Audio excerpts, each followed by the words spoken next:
દ્વારા ફાયર વિભાગની ટીમ પણ આવી, એસડીઆરએફની ટીમ દ્વારા પણ શોધખોળ હાથ ધરવામાં આવી। આ દ્રશ્યો કે બાળકીનો મૃતદેહ જે મળી આવ્યો છે, આ તેના આ દ્રશ્યો છે। બાળકીની શોધખોળ, ભારે જહેમત બાદ પણ બાળકી છે તેને બચાવી નથી શકાઈ। ફરી એક વખત સંવાદદાતા જીગર ફોન લાઈન પર છે। જીગર, અત્યારે શું અપડેટ મળી રહી છે? કારણ કે બાળકીને અત્યારે તેનો મૃતદેહ બહાર કાઢવામાં આવ્યો છે અને પોસ્ટમોર્ટમ માટે પણ લઈ જવામાં આવી રહી છે, ત્યારે શું અપડેટ? જી વૈભવી, વાત કરવામાં આવે તો 22 કલાકની ભારે જહેમત બાદ બિલીમોરા નગરપાલિકાનો જે ફાયરનો સ્ટાફ છે અને આજે સવારથી જોતરાયેલો એસડીઆરએફનો સ્ટાફ, એ બંને જે નદીના પટમાં સતત જે શોધખોળ કરી હતી બોટો દ્વારા, જેની મદદથી જે બાળકીનો મૃતદેહ છે તે અંબિકા નદીના પટમાં વાડિયા શિપિંગ યાર્ડ કરીને વિસ્તાર છે કે જ્યાં બોટો બને છે, એ વિસ્તારમાં નદીના પટમાંથી બાળકીનો જે મૃતદેહ છે એ હાલમાં મળી આવ્યો છે અને બાળકીના મૃતદેહને અહીંની રેફરલ હોસ્પિટલ છે ત્યાં પોસ્ટમોર્ટમ માટે લઈ જવામાં આવ્યો છે। ખૂબ જ કપરા રહ્યા છે પરિવાર માટે છેલ્લા 22 કલાકો।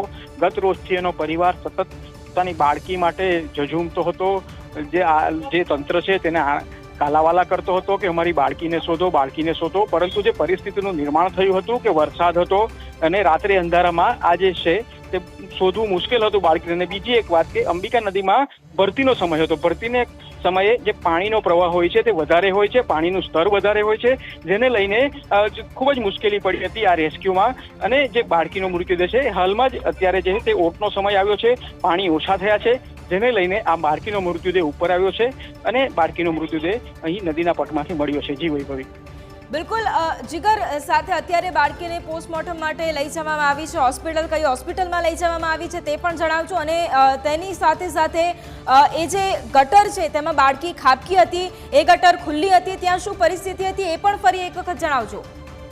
જી, વાત કરવામાં આવે તો અહીંની મેંગોસી હોસ્પિટલ જે સરકારી હોસ્પિટલ છે ત્યાં પોસ્ટમોર્ટમ માટે બાળકીનો મૃતદેહ ને લઈ જવામાં આવ્યો છે અને જે ગટરની જે વાત કરવામાં આવે તે વરસાદી પાણીનો જે નિકાલ છે તેના માટેની એક ગટર હતી।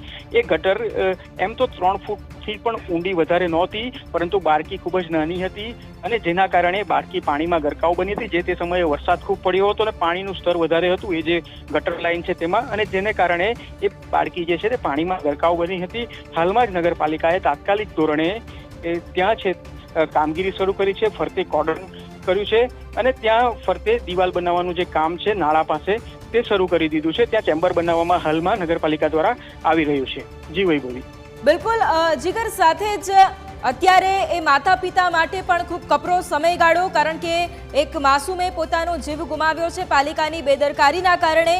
તમે પણ એ સ્થળ પર હાજર હતા।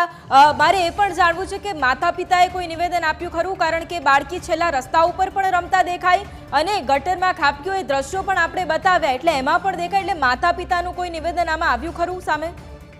જી બિલકુલ, સૌથી કરુણ ઘટના એ હતી કે બાળકી લગભગ 2 વાગ્યાની આસપાસ આ પાણીમાં ગરકાવ બની હતી। ત્યારબાદ બાળકીની શોધખોળ કરવામાં આવી હતી। આ એવો વિસ્તાર છે કે જ્યાં કોઈની અવરજવર નહોતી। જે સમયે બાળકી પાણીમાં ગરકાવ બની ત્યારે કોઈની અવરજવર નહોતી।